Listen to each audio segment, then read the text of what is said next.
નમસ્કાર,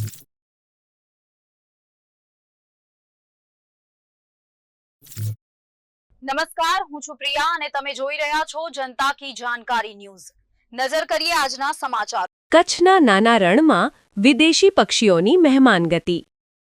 શિયાળાની સિઝન શરૂ થતાં જ કચ્છના નાના રણમાં કુદરતનો અદ્ભુત નજારો સર્જાયો છે। હજારો કિલોમીટર કાપીને વિદેશી પક્ષીઓ મોટી સંખ્યામાં નાના રણમાં આવી પહોંચ્યા છે। ફ્લેમિંગો, સ્પૂનબિલ, કુંજ, ટિલોર, પેરિગ્રીન ફાલ્કન, રણચકલી, નાઇટજાર જેવા અનેક જાતિના પક્ષીઓ રણ વિસ્તારને જીવંત બનાવી રહ્યા છે।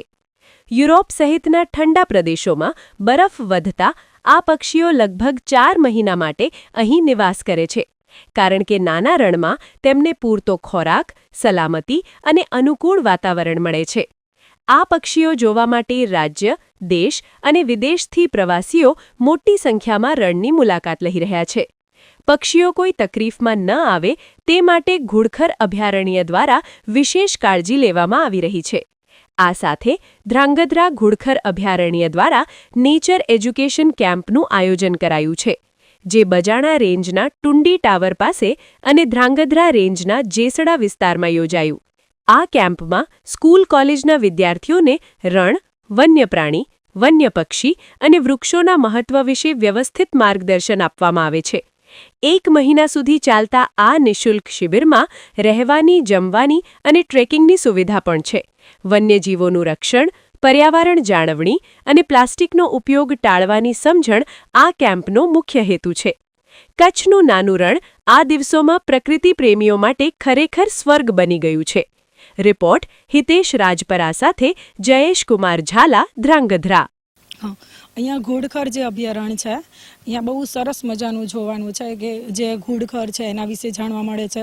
પછી અલગ અલગ જે વિદેશમાંથી જે પશુઓ આવે, પક્ષીઓ જે આવે છે એના વિશે અમને ખ્યાલ નહોતો, તો અમે અહીંયા આવ્યા છીએ એ જાણવા માટે।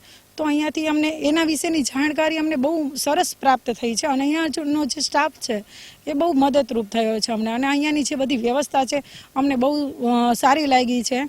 અને જે અલગ અલગ વિદેશમાંથી જે પક્ષીઓ જે આવે છે એ જે અમને ખ્યાલ નહોતો કે કયા કયા પક્ષીઓ આવે છે એના વિશેની જાણકારી પણ એ લોકોએ અમને આપી છે, જેથી કરીને અમને વધુ જાણવાની ઈચ્છા થઈ છે।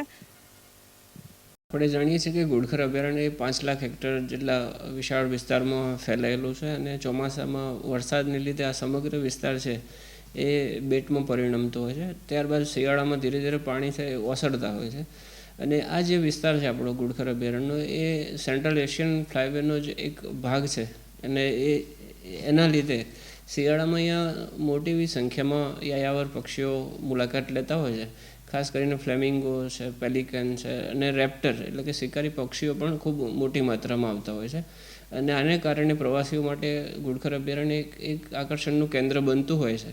મોટી સંખ્યામાં સ્થાનિક તેમજ ફોરેનર્સ પક્ષીઓ માટે અહીંયા વિઝિટ લેતા હોય છે।